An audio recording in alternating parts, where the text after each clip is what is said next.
ओम साई राम। मैं पूजा बाबा की बेटी बाबा से आज्ञा लेकर श्री साईं सच्चरित्र के अध्याय 21 का पठन शुरू कर रही हूँ। श्री साईं सच्चरित्र अध्याय 21। श्री वही एच ठाकुर, श्री अनंतराव पाटनकर और पंढरपुर के वकील की कथाएं। इस अध्याय में हेमाड़ पंथ ने श्री विनायक हरिश्चंद्र ठाकुर B.A. श्री अनंतराव पाटनकर पुणे निवासी तथा पंढरपुर के एक वकील की कथाओं का वर्णन किया है। ये सब कथाएं अति मनोरंजक हैं। यदि इनका सारांश मनन पूर्वक ग्रहण कर उन्हें आचरण में लाया जाए तो आध्यात्मिक पथ पर पाठकगण अवश्य अग्रसर होंगे। प्रारंभ। यह एक साधारण सा नियम है कि गत जन्मों के शुभ कर्मों के फलस्वरूप ही हमें संतों का सानिध्य और उनकी कृपा प्राप्त होती है। उदाहरणार्थ हेमाड़ पंथ स्वयं अपनी घटना प्रस्तुत करते हैं। वे अनेक वर्षों तक बंबई के उपनगर बांद्रा के स्थानीय न्यायाधीश रहे। पीर मौलाना नामक एक मुस्लिम संत भी वहीं निवास करते थे। उनके दर्शनार्थ अनेक हिंदू, पारसी और अन्य धर्मावलंबी वहां जाया करते थे। उनके मुजावर पुजारी ने हेमाड़ पंथ से भी उनका दर्शन करने के लिए बहुत आग्रह किया, परंतु किसी न किसी कारणवश उनकी भेंट उनसे न हो सकी। अनेक वर्षों के उपरांत जब उनका शुभ काल आया तब वे शिरडी पहुँचे और बाबा के दरबार में जाकर स्थायी रूप से सम्मिलित हो गए। भाग्यहीनों को संत समागम की प्राप्ति कैसे हो सकती है? केवल वे ही सौभाग्यशाली हैं जिन्हें ऐसा अवसर प्राप्त हो। संतों द्वारा लोक शिक्षा। संतों द्वारा लोक शिक्षा का कार्य चिरकाल से ही इस विश्व में संपादित होता आया है। अनेक संत भिन्न भिन्न स्थानों पर किसी निश्चित उद्देश्य की पूर्ति के लिए स्वयं प्रकट होते हैं। यद्यपि उनका कार्यस्थल भिन्न होता है, परंतु वे सब पूर्णतः एक ही हैं। वे सब उस सर्वशक्तिमान परमेश्वर की संचालन शक्ति के अंतर्गत एक ही लहर में कार्य करते हैं। उन्हें प्रत्येक के कार्य का परस्पर ज्ञान रहता है और आवश्यकता अनुसार वे परस्पर पूर्ति भी करते हैं, जो निम्नलिखित घटना द्वारा स्पष्ट है। श्री ठाकुर श्री वही एच ठाकुर B.A. रेवेन्यू विभाग के एक कर्मचारी थे।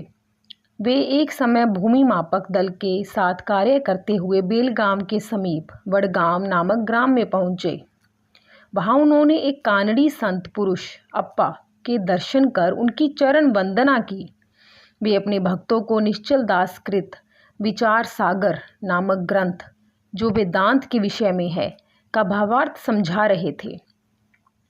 जब श्री ठाकुर उनसे विदाई लेने लगे तो उन्होंने कहा, तुम्हें इस ग्रंथ का अध्ययन अवश्य करना चाहिए और ऐसा करने से तुम्हारी इच्छाएं पूर्ण हो जाएंगी तथा जब कालांतर में तुम उत्तर दिशा में जाओगे तो सौभाग्यवश तुम्हारी एक महान संत से भेंट होगी, जो मार्ग प्रदर्शन कर तुम्हारे हृदय को शांति और सुख प्रदान करेंगे। बाद में उनका स्थानांतरण जुन्नर को हो गया, जहाँ की नाणे घाट पार करके जाना पड़ता था। यह घाट अधिक गहरा और पार करने में कठिन था, इसलिए उन्हें भैंसे की सवारी कर घाट पार करना पड़ा, जो उन्हें अधिक असुविधाजनक तथा कष्टकर प्रतीत हुआ। इसके पश्चात उनका स्थानांतरण कल्याण में एक उच्च पद पर हो गया और वहां उनका नाना साहिब चांदोरकर से परिचय हुआ। उनके द्वारा उन्हें श्री साईं बाबा के संबंध में बहुत कुछ ज्ञात हुआ और उनके दर्शन की तीव्र उत्कंठा हुई। दूसरे दिन ही नाना साहिब शिरडी को प्रस्थान कर रहे थे। उन्होंने श्री ठाकुर से भी अपने साथ चलने का आग्रह किया। थाने के दीवानी न्यायालय में एक मुकदमे के संबंध में उनकी उपस्थिति आवश्यक होने के कारण भी उनके साथ न जा सके। इस कारण नाना साहिब अकेले ही रवाना हो गए। थाने पहुंचने पर मुकदमे की तारीख आगे के लिए बढ़ गई, इसलिए उन्हें नाना साहिब का साथ न देने पर पश्चाताप हुआ। फिर वे शिरडी पहुंचे, तब वहां उन्हें ज्ञात हुआ कि नाना साहिब पिछले दिन ही यहाँ से चले गए हैं। वे अपने कुछ मित्रों के साथ, जो उन्हें वहीं मिल गए थे, श्री साईं बाबा के दर्शन को गए। उन्होंने बाबा के दर्शन किए और उनके चरण कमलों की आराधना कर अत्यंत हर्षित हुए। उन्हें रोमांच हो आया और उनकी आंखों से अश्रुधाराएं प्रवाहित होने लगी। त्रिकालदर्शी बाबा ने उनसे कहा, इस स्थान का मार्ग इतना सुगम नहीं जितना कि कानड़ी संत अप्पा के उपदेश या नाणे घाट पर भैंसे की सवारी थी। आध्यात्मिक पथ पर चलने के लिए तुम्हें घोर परिश्रम करना पड़ेगा, क्योंकि वह अत्यंत कठिन पथ है। जब श्री ठाकुर ने सार गर्भित शब्द सुने, जिनका अर्थ उनके अतिरिक्त और कोई न जानता था, तो उनके हर्ष का पारावार न रहा और उन्हें कानड़ी संत के वचनों की स्मृति हो आई। तब उन्होंने दोनों हाथ जोड़कर बाबा के चरणों पर अपना मस्तक रखा और उनसे प्रार्थना की कि प्रभु मुझ पर कृपा करो और इस अनाथ को अपने चरण कमलों की शीतल छाया में स्थान दो। तब बाबा बोले, जो कुछ अप्पा ने कहा वह सत्य था, उसका अभ्यास कर, उसके अनुसार ही तुम्हें आचरण करना चाहिए। व्यर्थ बैठने से कुछ लाभ न होगा। जो कुछ तुम पठन करते हो उसको आचरण में भी लाओ, अन्यथा उसका उपयोग ही क्या। गुरु कृपा के बिना ग्रंथ अवलोकन तथा आत्मानुभूति निरर्थक ही है। श्री ठाकुर ने अभी तक केवल विचार सागर ग्रंथ में सैद्धांतिक प्रकरण ही पढ़ा था, परंतु उसकी प्रत्यक्ष व्यवहार प्रणाली तो उन्हें शिरडी में ही ज्ञात हुई। एक दूसरी कथा भी सत्य का और अधिक सशक्त प्रमाण है। श्री अनंतराव पाटनकर। पूना के एक महाशय श्री अनंतराव पाटनकर श्री साईं बाबा के दर्शन के इच्छुक थे। उन्होंने शिरडी आकर बाबा के दर्शन किए। दर्शन से उनके नेत्र शीतल हो गए और वे अति प्रसन्न हुए। उन्होंने बाबा के श्री चरण छुए और यथा योग्य पूजन करने के उपरांत बोले, मैंने बहुत कुछ पठन किया, वेद वेदांत और उपनिषदों का भी अध्ययन किया तथा अन्य पुराण भी श्रवण किए, फिर भी मुझे शांति न मिल सकी, इसलिए मेरा पठन व्यर्थ ही सिद्ध हुआ। एक निरा अज्ञानी भक्त मुझसे कहीं श्रेष्ठ है। जब तक मन को शांति नहीं मिलती तब तक ग्रंथावलोकन व्यर्थ ही है। मैंने ऐसा सुना है कि आप केवल अपनी दृष्टि मात्र से और विनोदपूर्ण वचनों द्वारा दूसरे के मन को सरलतापूर्वक शांति प्रदान कर देते हैं। यही सुनकर मैं भी यहाँ आया हूँ। कृपा कर मुझ दास को भी आशीर्वाद दीजिए। तब बाबा ने निम्नलिखित कथा कही। घोड़ी की लीद के 9 गोले नवदा भक्ति। एक समय एक सौदागर यहाँ आया। उसके सम्मुख ही एक घोड़ी ने लीद की। जिज्ञासु सौदागर ने अपनी धोती का एक छोर बिछाकर उसमें लीद के 9 गोले रख लिए और इस प्रकार उसके चित्त को शांति प्राप्त हुई। श्री पाटनकर इस कथा का कुछ भी अर्थ न समझ सके, इसलिए उन्होंने श्री गणेश दामोदर उपनाम दादा केलकर से अर्थ समझाने की प्रार्थना की और पूछा कि बाबा के कहने का अभिप्राय क्या है। वे बोले कि जो कुछ बाबा कहते हैं उसे मैं स्वयं भी अच्छी तरह नहीं समझ सकता, परंतु उनकी प्रेरणा से ही मैं जो कुछ समझ सका हूँ वह तुमसे कहता हूँ।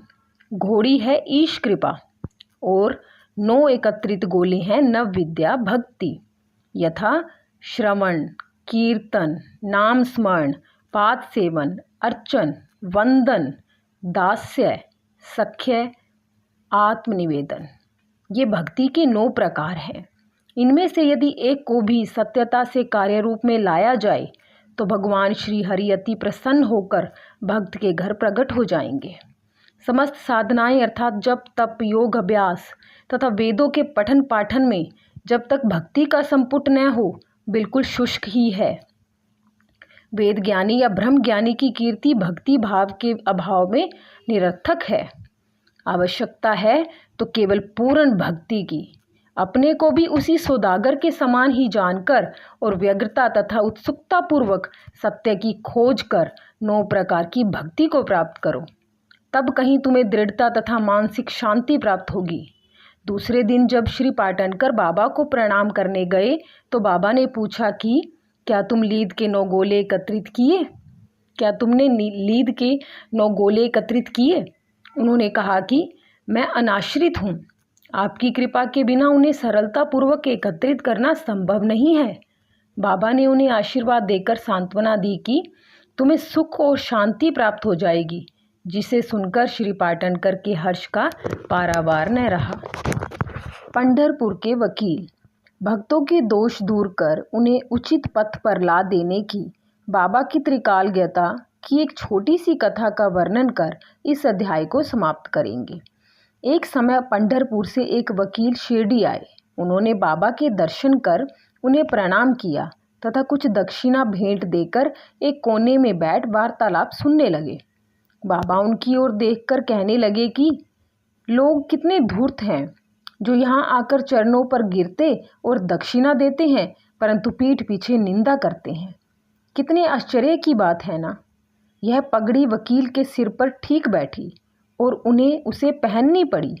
कोई भी इन शब्दों का अर्थ न समझ सका, परंतु वकील साहब इसका गूढ़ार्थ समझ गए। फिर भी वे सिर झुकाकर बैठे ही रहे। वाड़े लौटकर वकील साहब ने काका साहिब दीक्षित को बतलाया कि बाबा ने जो कुछ उदाहरण दिया और वह मेरी ही ओर लक्ष्य कर कहा गया था, वह सत्य है। वह केवल एक चेतावनी ही थी कि मुझे किसी की निंदा नहीं करनी चाहिए। एक समय जब उप न्यायाधीश श्री नूलकर स्वास्थ्य लाभ करने के लिए पंढरपुर से शिरडी आकर ठहरे तो बार रूम में उनके संबंध में चर्चा हो रही थी। विवाद का विषय था कि जिस व्याधि से उप न्यायाधीश अस्वस्थ हैं, क्या बिना औषधि सेवन किए केवल साईं बाबा की शरण में जाने से ही उससे छुटकारा पाना संभव है? और क्या श्री नूलकर सदृश एक शिक्षित व्यक्ति को इस मार्ग का अवलंबन करना उचित है?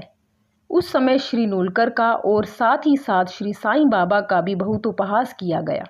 मैंने भी इस आलोचना में हाथ बटाया था। श्री साईं बाबा ने मेरे उसी दूषित आचरण पर प्रकाश डाला है।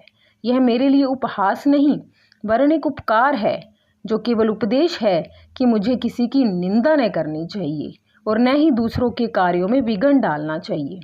शिरडी और पंढरपुर में लगभग 300 मील का अंतर है। फिर भी बाबा ने अपनी सर्वज्ञता द्वारा जान लिया कि बार रूम में क्या चल रहा था। मार्ग में आने वाली नदियाँ, जंगल और पहाड़ उनकी सर्वज्ञता के लिए रोड़ा न थे। वे सबके हृदय की गुह बात जान लेते थे और उनसे कुछ छिपा न था। समीपस्थ या दूरस्थ प्रत्येक वस्तु उनके लिए दिन के प्रकाश के समान ज्वल्यमान थी तथा उनकी सर्वव्यापक दृष्टि से ओझल न थी। इस घटना से वकील साहब को शिक्षा मिली कि कभी किसी का छिद्रान्वेषण एवं निंदा नहीं करनी चाहिए। यह कथा केवल वकील साहब के लिए नहीं वरन सबके लिए शिक्षाप्रद है। श्री साईं बाबा की महानता कोई न आंक सका और न ही उनकी अद्भुत लीलाओं का अंत ही पा सका। उनकी जीवनी भी तदनुरूप ही है, क्योंकि वे परब्रह्म स्वरूप हैं। श्री सद्गुरु साईनाथार्पणमस्तु। शुभम भवन्तु। ओम साईं।